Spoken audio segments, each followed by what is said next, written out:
Now we're going to continue our discussion on week 3. So our topic is working principles of microprocessor and implementation of interrupts.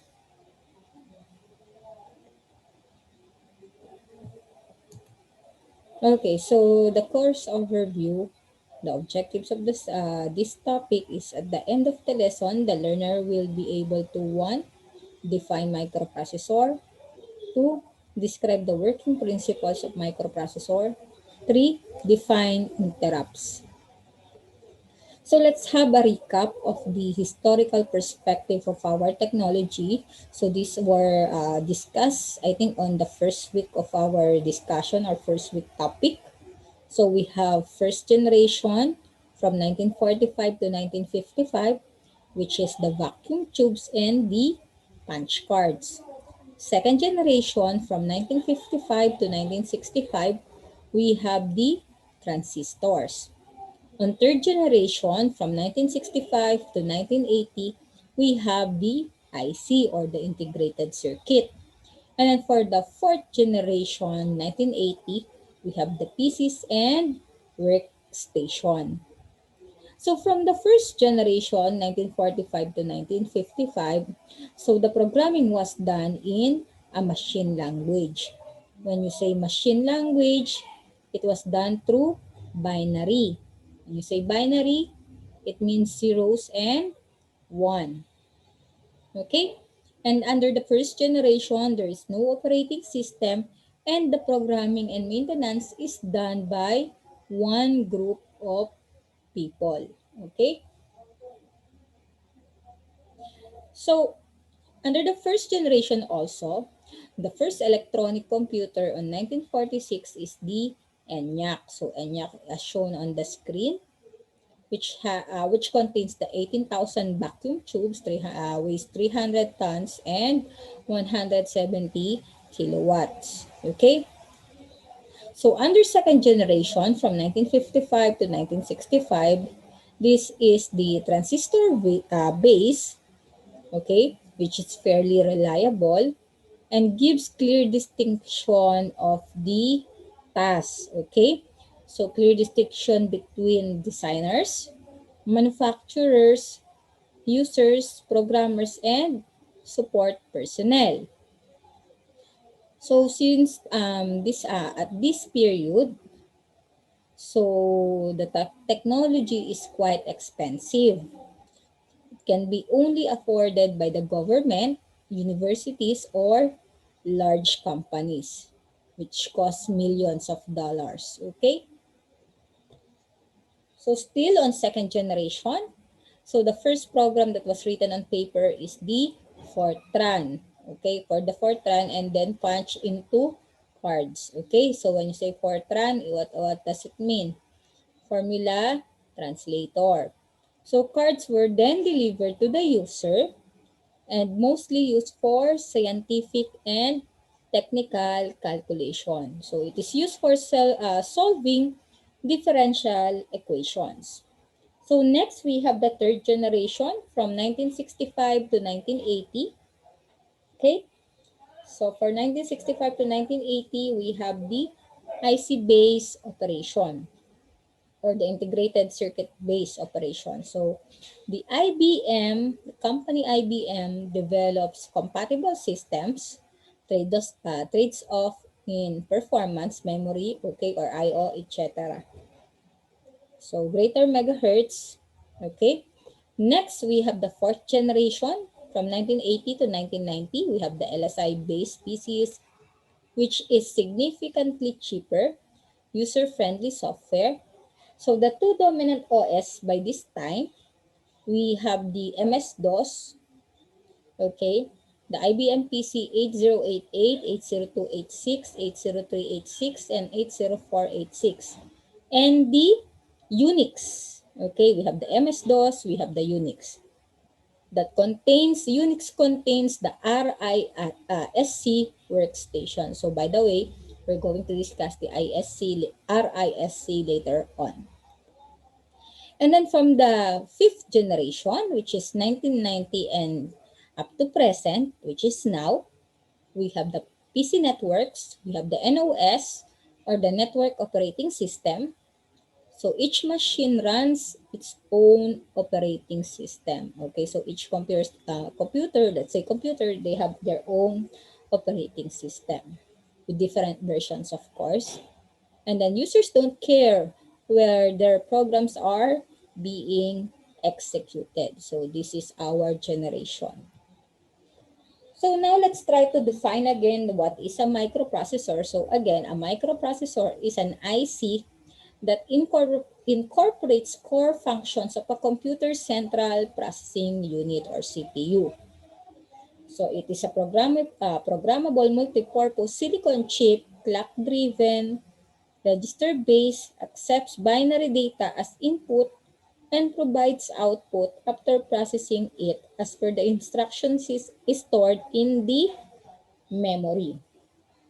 So mostly the main purpose of a microprocessor is what? Like for example, let's set an example.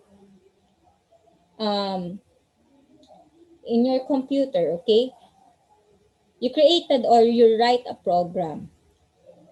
That program cannot be understood if you don't have a microprocessor.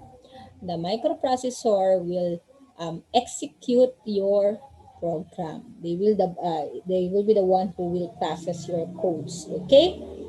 So the illustration below is a block diagram of a computer. So meaning to say, we have an input, we have the microprocessor, we have the output, and we have the memory unit. Okay.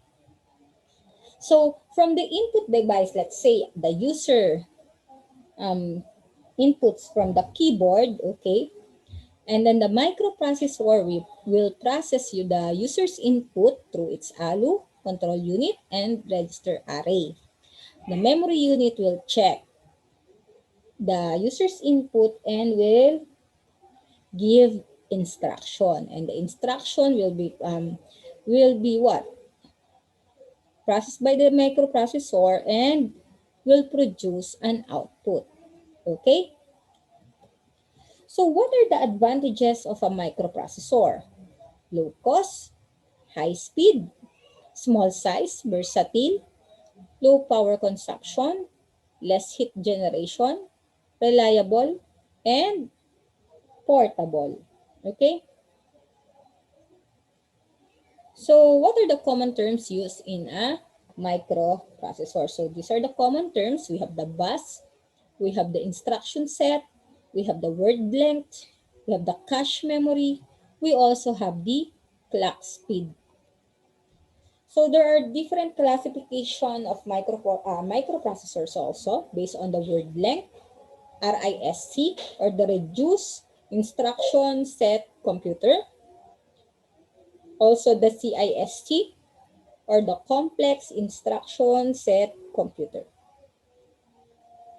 So when you say CISC, it is an architecture that is actually designed to reduce the cost of memory by reducing the program length. So when you say CISC, it is complex instruction set, smaller program, less number of registers, complex processor in circuitry, which means more number of transistors, little RAM usage or random access memory, variable length instructions, variety of addressing modes, and variable number of clock cycles for each instruction. So that is CIC, CISC, okay?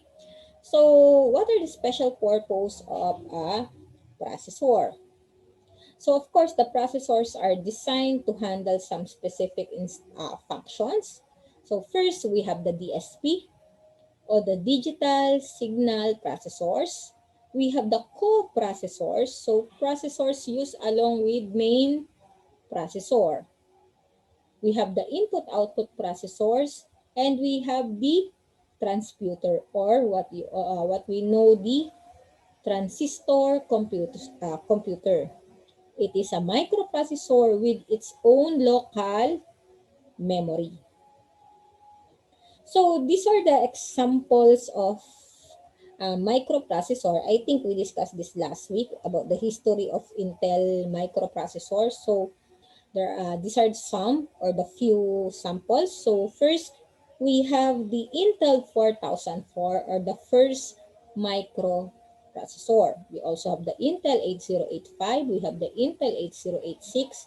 And then we have the Intel Pentium 4. So I think Pentium 4 started around 1990s to 2000. Okay. And then we have the Intel Core i7, which is used today. And we also have the AMD Athlon. Okay, so as you can see on the screen, we have two different brands of the microprocessor. We have the Intel, we have the AMD.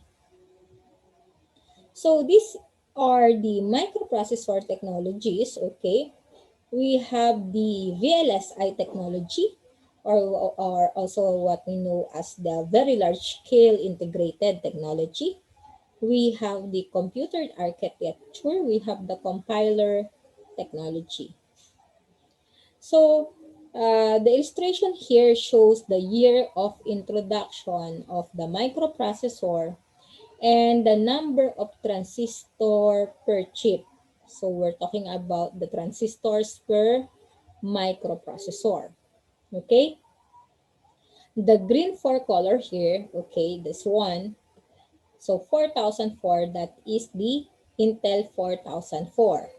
That was built around 1970s, okay? And then we also have the Intel 8080 that contains maybe around 1,000 transistors or more, okay? And then we also have the Intel 8086 that is built around 1978, which consists of 16,000 transistor per chip. Okay, so that's how you're going to read this diagram. Okay, so it just shows the technology of the different microprocessors and the transistors inside each microprocessor. Okay. So Moore's law continues, the transistors doubling every 2 years toward the billion transistor microprocessor. Okay? So here, from 1970, the Intel 4004 that contains 1,000 or more than 1,000 transistor. And then the Intel 8008, it's around, let's say, more than, of course, more than 1,000. And then the Intel 800, okay, it's around 10,000 transistors. Okay, from 1,000 shifted into 10,000 transistors. Imagine that. Okay, and then also we have the, let's say, the Intel 8086. So if it's in the middle of the graph, so maybe around 50,000, okay, transistors. Okay, and then let's check the Intel. We have the Pentium. Let's try the Pentium 4. Pentium 4, okay, it's built around 2000, year 2000, as shown on the graph. And it contains 42 million transistor. Okay? So that's the Moore's law. Okay? Moving on, so this is the what Intel 4004 microprocessor looks like. And then we also have the 1982-286 microprocessor, as shown on the screen. We also have the 1985 Intel 386 microprocessor. We also have the 1999 Pentium 3 processor. So Pentium 3 is 1999. And we have the Pentium 4. Pentium 4 was built year 2000. Okay? And we also have the recent advances of the microprocessor, like for the cell broadband. Okay? So this one is the future 3D ICs. Okay? So a 3D integration, one chip. It contains the battery, the MEMS, the DNA chip, the image sensor, the RF chip, processor, and the memory. Okay?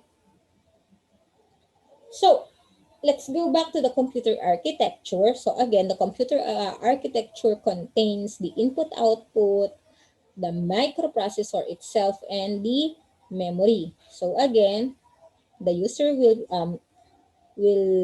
have an input, and the microprocessor will process that input from the user um, through its CU and registers. The data will be passed into memory, and the memory will give instructions to the CPU, and the CPU will provide the output. Okay? So RISC versus CISC. So what's the difference? So it's enumerated here.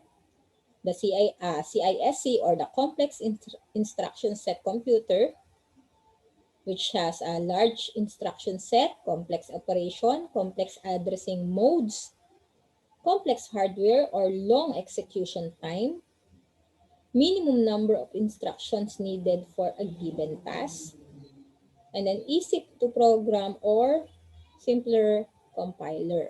While the RISC, or the reduced instruction set computer, contains small instruction set, simple instructions to allow for fast execution, large number of registers, only read-write instructions should access the main memory, simple addressing modes to allow for fast address computation, fixed length instructions with few formats and aligned fields to allow for fast instruction decoding. Increase compiler complexity and compiling time, simpler and faster hardware implementation, pipeline architecture. So again, these are the enumerated differences of the CISC and the RISC. Okay, so here as shown on the screen, this is the comparison of the CISC and then the RISC as well. So the index number of the components. Okay. So next, memory architecture. We have the von Neumann and the Harvard. So when you say von Neumann, common memory for data and instruction, then Harvard, separate data and instruction memories. So this one is the von Neumann memory architecture. Okay. So for example, from the CPU, which has a 200 data, it will be passed into the memory. Okay, and then it will be passed here again in the IR, and then it will add it will give the instruction into the CPU. Okay, while on the Harvard memory architecture, again, the Harvard memory architecture separates the data memory into program memory or instructions memory. So passing the data from here, and then the CPU will process the data or the input, and then it will be passed again into the program memory, and the program memory will give some instruction, and the CPU will process the instruction and will give input into data memory. Okay. So next, implementation of interrupts. In digital computers, an interrupt is an input signal to the processor indicating an event that needs immediate attention. Okay? So that's why it is called interrupt. An interrupt signal alerts the processor and serves as a request for the processor to interrupt the currently executing code so that the event can be processed in a timely manner. So what are the types of interrupts? We have the hardware interrupts, we have the masking, we have the spurious interrupts, and we have the software interrupts. So we also have triggering methods, okay? So each interrupt signal input is designed to be triggered by either a logic signal level or a particular signal edge, or what we also know as the level transition. So the triggering methods are, we have the level triggered, and the edge triggered. System implementation. So the system implementation of interrupts may be implemented in hardware as a distinct component with control lines, or they may be integrated into the memory subsystem. So if implemented in hardware as a distinct component, an interrupt controller circuit such as the IBM PC's PIC or Programmable Interrupt Controller may be connected between the interrupting device and the processor's interrupt pin to multiplex several sources of interrupt onto the one or two CPU lines typically available. So if implemented as part of the memory controller, interrupts are mapped into the system's memory or the address space. So processor response. What would be the processor's response into the interrupt? Okay, there is an interrupt, then what would be the response of a processor? So each time that it will trigger a signal during each instruction, okay, it will respond to the trigger only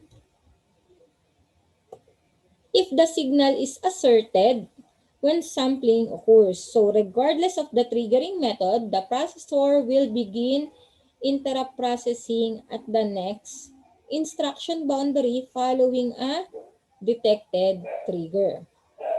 So the program counter or the PC is saved in a known place.